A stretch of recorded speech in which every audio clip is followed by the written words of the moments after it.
Alright everybody, welcome back to part 2 of the Operation Black Book Falklands War. Roger says hey. So it looks like you guys really enjoyed part 1. I'm looking forward to doing this part 2 here and seeing the actual operation and, as I said, how it plays out, because I really don't know like what actually happened. So I do know the British prevail, but I just don't know all the details about it. But before we jump into the video, I want to do something that I haven't done for a long time on my channel, and that's because I really haven't done a series of videos like this in a while. But I used to do something called comment time, where I bring up a few of your comments from the previous part or the previous, video in the series. So I wanted to highlight some of your comments from part 1 that answered some of my questions. So the first comment is from Argy. The Vulcans did air-to-air refueling earlier in the 60s, but by the 80s they had stopped the practice, so they had to have refueling probes refitted and the crews needed to practice it. That makes sense. I don't think I was differentiating between fighters and these older bombers. Glastonbury says the people who live on the Falklands couldn't be more British if they tried. Yeah, a couple of you also said that it's just pretty much just British that have ever lived there. I thought possibly some South Americans lived there and the British just colonized it, but apparently that's not the case. Dave of Yorkshire says this was a preemptive move while the fleet moved into position. It was just to tell the Argentinians that they weren't out of reach and we were coming. It was an act of intimidation towards an enemy before the fleet arrived, which was being heavily televised. It must have damaged Argentine morale. Yeah, I guess I was just a little confused on why they were going through all of that trouble to kind of fit the Vulcan to do something it wasn't designed to do, instead of just using a carrier, which I will get to in just a minute because there are more comments that brought that up. But it makes sense that they would want it to be a preemptive thing as well. Definitely having a Vulcan bomber come and bomb your country is a bit intimidating. Blame Van says the reason why the practice bombing on the Scottish island was new to the crew is that the Vulcan was designed for a nuclear bomber, or as a nuclear bomber. It had never been used to drop conventional bombs. That's also why accuracy was a problem they never had to worry about before. It doesn't matter if you're a few hundred feet off if the warhead is nuclear. I guess what I didn't understand prior to this was that the Vulcan was purely designed for nuclear bombs. I thought that it would also drop conventional bombs, and so that's why I was confused about that. Robert Miller says, just to give you an idea of the size of a Vulcan, the aircraft you saw taking off from the carrier was a Harrier with a wingspan of about 25 feet. The Vulcan's wingspan was 99 feet. Okay. There was another comment on here that I went back and I couldn't find, but the person basically said, I love your videos, but you did lose some respect for thinking that a bomber could fly on and off of an aircraft carrier. You have to understand, I don't think the average person has an idea of how big bombers are compared to aircraft carriers, but it does make sense that because bombers are much bigger than fighters, they would need a lot more runway in order to, get in the air. But I didn't know like if the catapult systems on the aircraft carriers were still able to help them get into the air despite their size. Then your guys are telling me that you won't even fit on the deck of a carrier without like taking out the control tower. So I kind of feel a little dumb about saying that now, but honestly I really had no real perception of how big everything was. Appreciate you guys sorting me out on that. David Robertson says it was at the time the longest return bomber run in history until the Yanks flew to Afghanistan. A few of you brought that up. I think a B-2 flew from the US to Afghanistan, and that is now the longest, but that's still really impressive. See, that makes me think though that the B-2 flying to Afghanistan probably had a similar mission to the Vulcan here. They wanted it to kind of be more of a surprise attack and didn't want to wait for the carriers to get over to the Middle East. I really don't know the circumstances behind that one either. So Black Dow says, why not aircraft carrier? Why not aircraft carrier? Why not aircraft carrier? All the way through. He's a little annoyed at me. The documentary stated right at the beginning that the Black Book was undertaken to stop the Argentines from using the runway at Port Stanley to launch attacks on the carrier task force. As they enter the vicinity of the Falklands, literally every question you ask in the commentary is answered in the video you were commenting on. WTF. Here's the thing, Black Dow. The reason I asked that is because I guess I'm coming at this from more of an American point of view, but somebody below that kind of answered him for me. and said just that because Americans had carrier strike groups that had defenses against, you know, enemy planes and stuff, so it wasn't as big of a deal. And the British carriers didn't have that, so they had to have an alternate plan in place. So I think that is what I didn't understand about all of this. I don't really have a good grasp of the UK Navy military capabilities as compared to the United States. I just always hear that the UK is a really good, well-trained military, and they can rival the United States in many aspects, but apparently there are scenarios where they have to do things a little bit differently because they don't have exactly the same resources that the US has. So I guess I have to just become a little bit more educated on that. Neil Griffith says, beginning to think you ask stupid questions for the hell of it. Well, I actually have a purpose for asking all of my questions. I'm genuinely trying to understand this stuff. I used to drive my teachers crazy because I would just ask a ton of questions, even about stuff that they had already talked about, because I'm not a person that just accepts information at face value. I always want to like dig deeper and understand the whys and the hows behind everything. And so even if they state something in the video, that doesn't mean that I understand it on the level that I want to understand it. And so that's why I ask about things that they may have already talked about. I promise I'm not trying to troll you guys with stupid questions. All right, so we're gonna leave your comments there. I did go through pretty much all of them, so I really appreciate you leaving them for me. I hope to hear from you guys again on this video part 2. I'm sure I'll have a lot of questions. And just keep in mind, like in part 1 when the pilots were talking about how they were having a hard time absorbing everything from their pre-operation briefing, that's kind of how I feel sometimes watching these videos. There's a lot of information to take in and it's hard to process 100% of it the first time watching it through. And like I said, sort me out down in the comments because I do learn a lot from you guys. All right, with that said, let's go ahead and let's jump into part 2 of this video. We're just going to pick it up where we left off last time. They are about to get into their planes and get this operation underway. For lead John Reeve and his crew, it would be a hard 16 hours ahead. For reserve Martin Withers' crew, it was supposed to be 4 hours and back for a beer. I have a feeling this is not going to go as planned. Withers could get into the air. He already had a problem. The microphone in his helmet, his bone dome, had stopped working. His bone dome? My first time going to war, and my bone dome doesn't work, and I like my bone dome. I had that sense of security in it. What is a bone dome? In the back, Gordon Graham, the navigator, was also having to make do. The RAF didn't have any maps of the South Atlantic.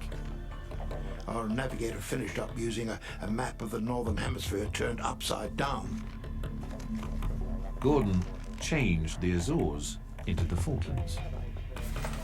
So you guys have Ascension Island down there and you have the Falklands, but your military doesn't have a map of the South Atlantic. Wait, did he say South Atlantic or South? The RAF didn't have any maps of the South Atlantic. Yeah. Our navigator finished up using a map of the Northern Hemisphere turned upside down. I would think that just out of like official protocol, you would need to have navigational maps anywhere you could possibly have any sort of military operation from. But again, maybe I'm making an unrealistic assumption here. I don't know the full situation or the context of the time and all of that stuff, so there's probably a reason they don't have them, but it does take me by surprise. Gordon changed the Azores into the Falklands. When we started the launch on that night, crazy. I felt that we had about a 40% chance of success. There was almost a silence, but you could feel this air of expectancy. And then, bang.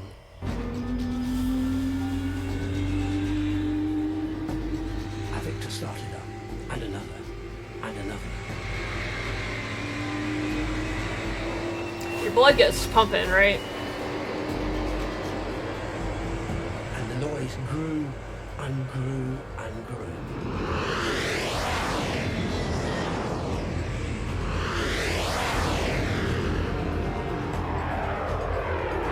And then there was a sudden change in the noise, and it was the first Vulcan starting.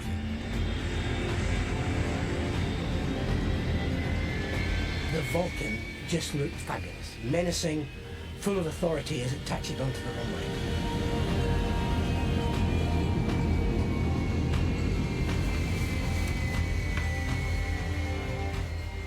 I mean, I was desperately sorry not to be in it.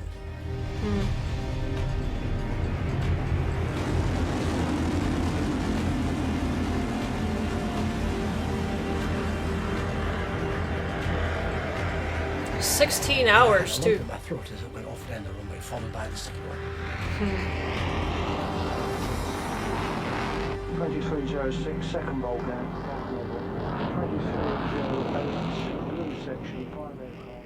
And then they were gone, and there was silence. Oh, he's on the ground. I thought he was in a plane. Okay. In radio silence, to make sure there were no listening ears that could alert the Argentinians, the vast armada set off for the Falklands. But in the lead Vulcan, it wasn't about to be Reeves' night. Were any British civilians in danger here with the bombings? You know, because they were concerned about it only having a 40% success rate. They didn't really have the best navigation going on. They weren't designed to drop conventional bombs. So I'm just wondering if there was a lot of, you know, how much room for error is there in here before civilians get possibly hurt as well? Yeah, I actually didn't even think about that, like possible British citizen casualties. Monty Python couldn't have done it any better. It all seemed to be going so well. The engines have started, the aircraft's working. What can possibly go wrong? Uh-oh. I could hear this hissing sound from the window. Stand by. We got airborne, the whistling got worse, and the indication said the aircraft isn't pressurising. And I thought, no, it's happened once before in 9 years on the V-Force. It can't be happening now. And it was. With no cabin pressure, Reeve and his crew will slowly freeze and run out of oxygen. There's no official drill for what to do, but you try all the things you can think of. We had sandwiches in polythene wrapping. I got the polythene off and tried to jam that in. I think I tried to jam a flying jacket, anything in there to try and stop it. Of course we had to turn back then. Obviously not a happy bunny. Just 4 minutes after takeoff, and it's all starting to unravel.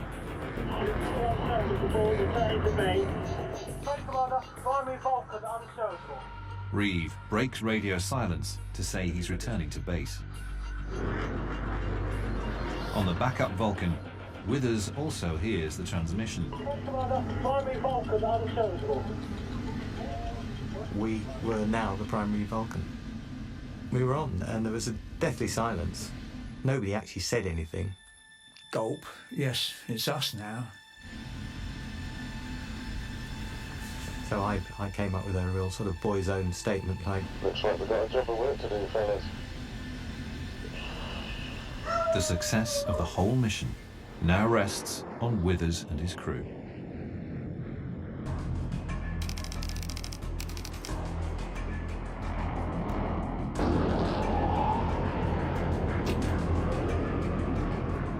Withers starts refueling with the Victors. It's the first of 4 contacts over the 8-hour journey to the Falklands.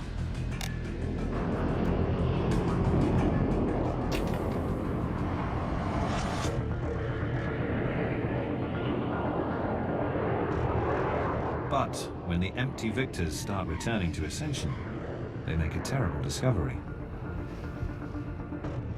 The aircraft are so low on fuel, they have barely made it back. Oh no. The Victors coming back made it quite clear that the Vulcan was using more fuel than we had calculated. We were worried. I was worried. With not enough fuel, the whole mission is in jeopardy. Are the Victors also too big to be on aircraft carriers? I'm not sure what their size is compared to like fighter jets or the Vulcans. I mean, they still look pretty big, so maybe they are too big. What I was wondering is why not have an aircraft carrier if they were able to. I mean, they're not able to anyway, but my theory was why not have an aircraft carrier like maybe halfway between Ascension Island and the Falklands before you do this, so that they don't have to make it all the way back to Ascension Island. They don't have as far to go. That was my line of thinking behind that. But it's all moot anyway if none of these planes can fit onto aircraft carriers, so. But in radio silence, Withers in the Vulcan is blissfully unaware of the impending disaster. We weren't really keeping an eye on how much fuel we got. And it's a bit like, you know, in a motor race, you know, that you just go around as long as you got fuel in the tank. That's all you're worried about.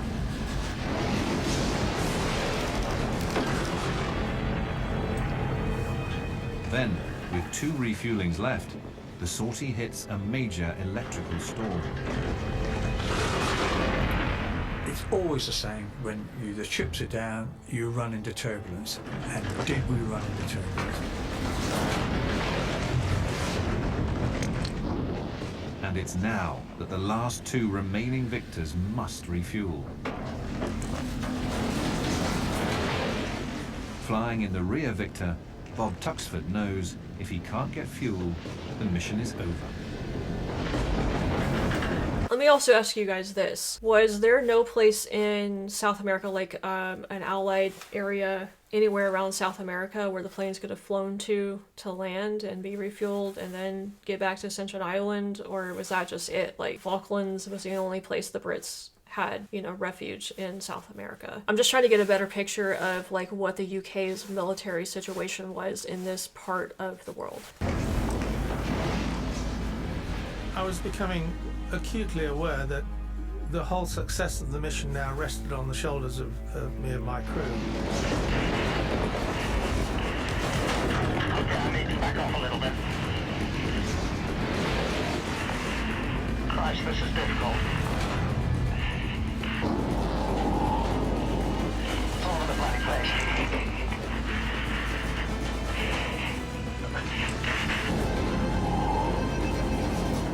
A miracle happened. Contact. I couldn't believe it. Not only did he get in, he stayed in. Yep, fuel flows again. That's it. Bob Tuxford, I take my hat off. Good job, Bob. But as Tuxford's Victor completes refueling and flies out of the storm, the crew make an alarming calculation. There isn't enough fuel. We were well short, to the point where we wouldn't actually be able to make the island back at Ascension. Tuxford asks the crew what they want to do. Right, we either turn back now, pretty sharpish, or at least press on in the knowledge that we've got to come up with some sort of alternate plan. I need you all to speak now and give me your view whether we continue or turn back. Without Goodness. hesitation, each one of my 4 crew members said that we've come this far, we'll press on. Their decision means that they may be forced to ditch with little hope of rescue.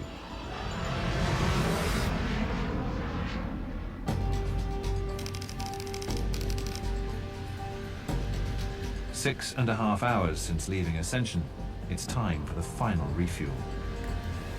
But Tuxford, in the Victor, can't risk breaking radio silence to tell the Vulcan there's barely enough fuel to complete the mission. Everything seemed to be going well, taking fuel quite normally, and then, much to my surprise and Dick's surprise sitting beside me, they put the light on. Okay, Annie, get in the lights. The red light flashed, and so we had to brake.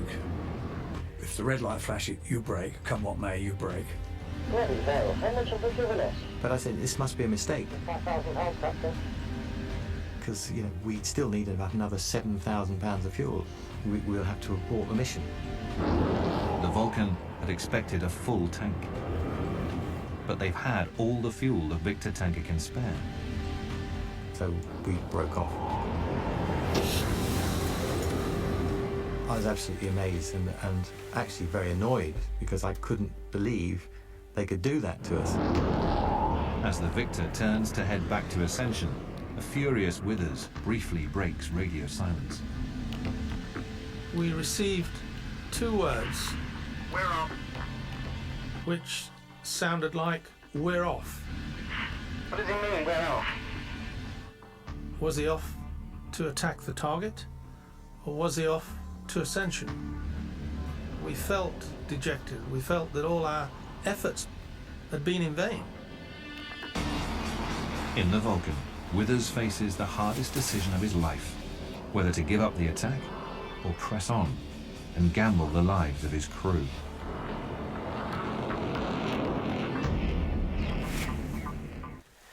This is intense. Oh my gosh. I wasn't expecting all of this stuff to happen. I would have thought that the problems would have come more as they approached the Falklands and with the bombing itself. I was expecting maybe some issues with that, and maybe there will be, I don't know. But I wasn't expecting all of this, because I thought that they had the refueling stuff like down to a science, as they said. It makes me wonder now, like, how did the B-2 that flew from the US to Afghanistan, how did it handle all of this? Like, how did it refuel, you know, and make that trip? I don't know, it just has me wondering how that happened now.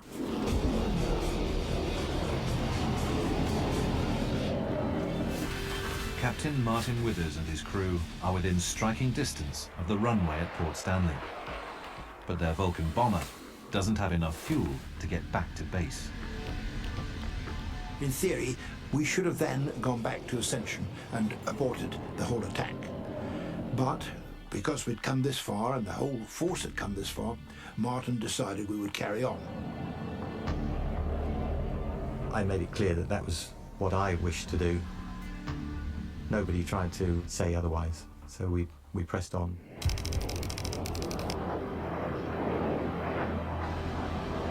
It's time for the attack. Withers takes the Vulcan down to 300 feet to get under the Argentinian radar. 300 feet is low. But navigator Gordon Graham can't work out exactly where they are. All his navigation systems are showing different positions. If we don't know where we are relative to the island, we could bomb anywhere. We could bomb the town itself.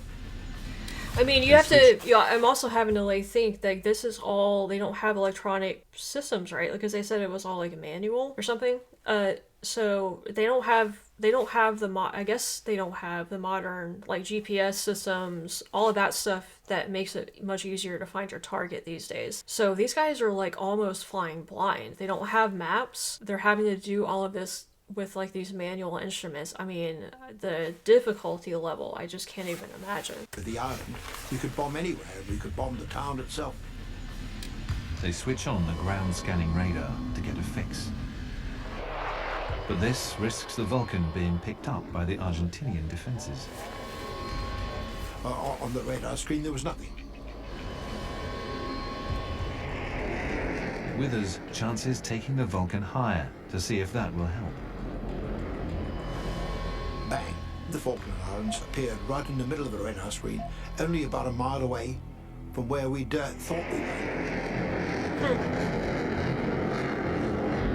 However, just as we got up to about 500 feet, I suddenly picked out a search radar. Uh-oh. Radar. The Argentinians have spotted them. But there's no turning back. Withers must now climb up for the final run-in.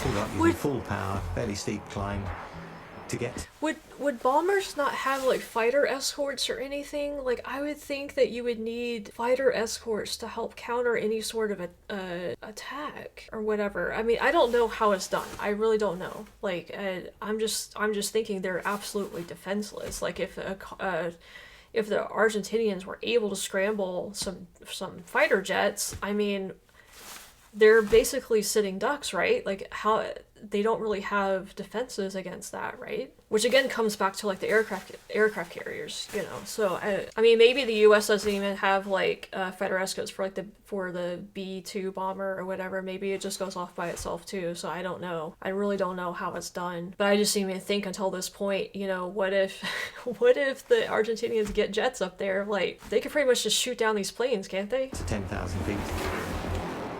We had about a 20-mile run in, and we felt very vulnerable because you're sitting there. They know you're there.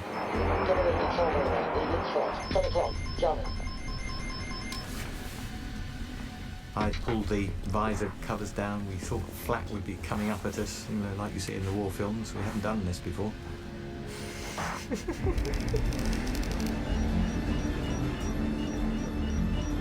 Getting fairly close, we suddenly got a lock on from one of their fire control radars.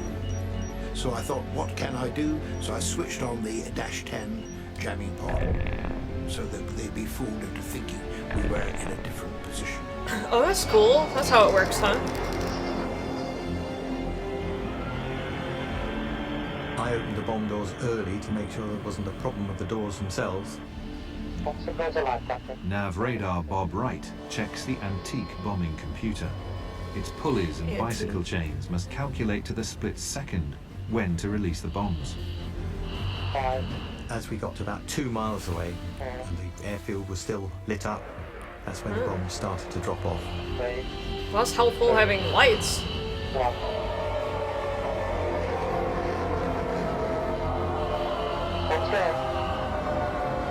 That sound, right?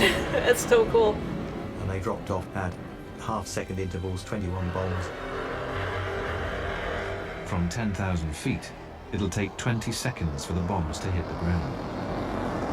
Once the last bomb went, Martin pulled the stick climbing turn to the left to get away from any Argentinian air defense threats. The sky opened up a short while after that with every gun blazing.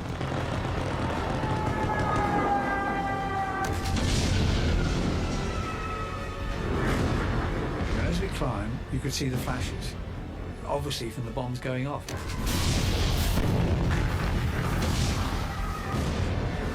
Now I felt a bit sorry for the people on the ground. I mean, not every day in your life you drop live bombs on somebody.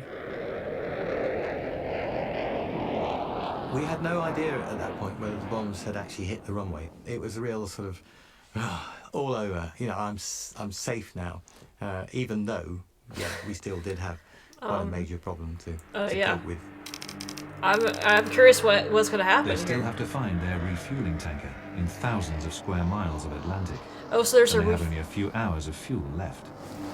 So there's a refueling tanker coming to meet them somewhere. Why did they not use a refueling tanker on the way there? But just as they thought they were out of range of Argentinian missiles, the whole of my radar warning receiver front sector lit up with threats.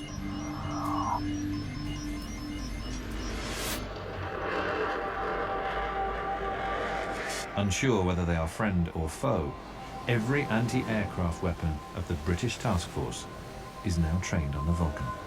Oh. That's not good. Said a little prayer hoping that somebody on board the ships was aware that we were a friendly coming towards them. Is there a way to communicate with them? Delta, over. I opened up on my radio, passed the pleasantries of the day, good morning, and I passed the code word superfuse to let them know that we considered the attack had been a success. This is 1, Delta, superfuse. The task force stands down, while a code word is also picked up 4,000 miles away back on Ascension. Suddenly out of the blue, somebody shouted, superfuse. I mean, fantastic. I mean, Superfuse? There was elation everywhere. In Bob Tuxford's Victor, rapidly running out of fuel, the Vulcan's transmission tells them that at least their efforts were not in vain. This is 1, Delta, superfuse. She's done it. There was elation in our airplane. The whole mood changed. Well, let's hear it for the Tin Triangle. And after all, we were able to say, well, he's done it. He's done the job. But time is also running out for the crew of the Vulcan. There's no sight of the refueling tanker they're supposed to rendezvous with. The co-pilot stated he'd never seen a Vulcan flying with so little fuel in its tanks, which was quite a frightening situation to be in. We knew we had to make contact. If we didn't make contact, we were in the sea. We had immersion suits to keep us dry, we had dinghies, we had little radios, but I don't think any of us would have survived unless an absolute miracle happened. So you have an emergency Next life time, raft or Victor anything? rolled out right in front of us. I can't tell you how that felt. I can't tell you.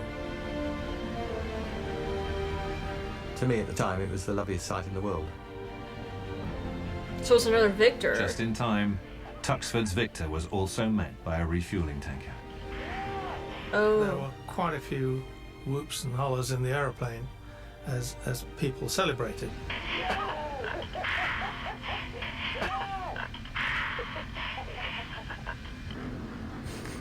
And as the Vulcan neared ascension, it was time for them to celebrate too.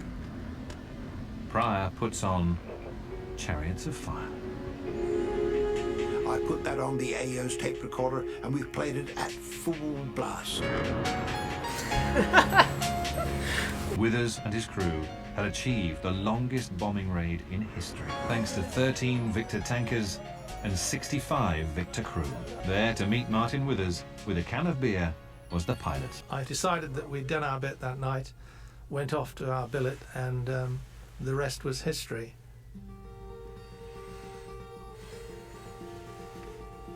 We didn't hear whether we'd hit the runway until at least 24 hours later. We dropped 21 bombs, and the first one to explode was on the runway. The bomb put an end to Argentinian ambitions to use the runway for fast jet attacks on the task force. But it had been a close call. Just half a second later in releasing the bombs, and they might have missed altogether. The Bit impact of precision that one flying. bomb was to be felt far beyond Port Stanley Airfield.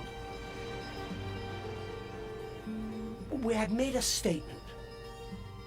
We'd made a huge statement that we were not giving up the Falkland Islands. Once that first bomb tumbled out of Martin's bomb bay, it's a declaration of war. It was the opening shot of hostilities, and there was no going back.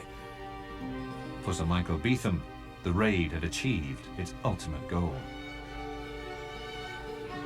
The effect on the Argentinians was that they could see that if we could do that, we could also do much more. Frightened that their cities would be attacked, the Argentinians withdrew their fighters to the mainland.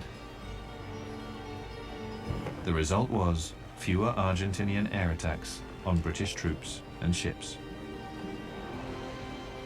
But for the Vulcan, the Falklands War was its first and last action.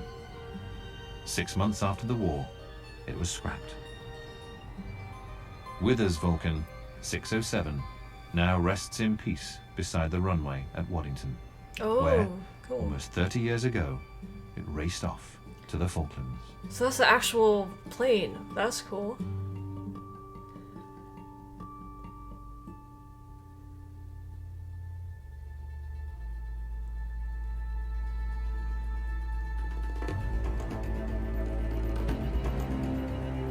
Wow.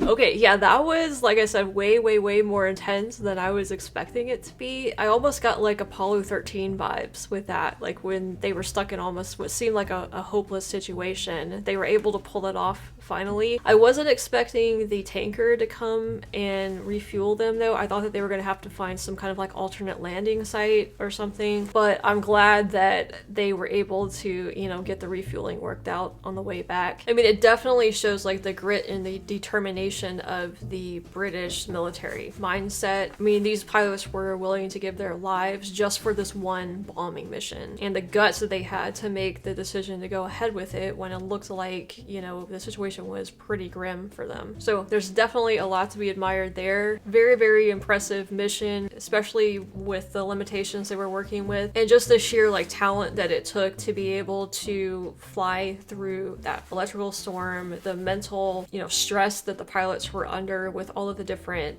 situations going wrong, and then to be able to navigate exactly to where you needed to drop the bombs. Like, they were precisely exactly where they needed to be. So like the whole thing is just really impressive. But I do need to learn more about the Falklands War in general. Obviously there were ground troops involved. There's a lot of political maneuvering happening that I'm really just not aware of. I didn't know what the British relationship was with other countries in South America and where they are now, actually. So, I didn't know if they had any other alternatives in that area of the world. And some of you guys said that America offered some assistance in some way, but I'm not sure exactly how that happened. Some of you guys said America refused assistance too, so that might be something to learn about. Anyway, I think it's pretty cool just to learn how different militaries do different things based on the equipment and personnel that they have. So it's been a little eye-opening just learning about like how the British military does things and how they do things differently. Thanks again, Mark, for this suggestion. It was a really, really good video. I really enjoyed it. I was like on the edge of my seat through this whole thing, just like wondering how the heck they were going to get out of this situation. So I hope you guys enjoyed this as well. If you did, hit that like button and subscribe if you haven't done that yet. We'll be doing a lot more videos like this coming up on my channel. I also do a lot of videos over on Patreon that I can't put up here on YouTube. A lot of UK stuff like The World at War, Horrible Histories, Dad's Army, Blackadder. We do movies over there too, so if you're interested in checking out Patreon, the link is in the description and the pinned comment. I also have all of my social media links there, PO Box info, and a link to my Star Trek podcast for all you Trekkies out there if you're interested in that. Anyway, Roger here, and I thank you guys for watching. Stay tuned for more coming up, and we'll see you next time.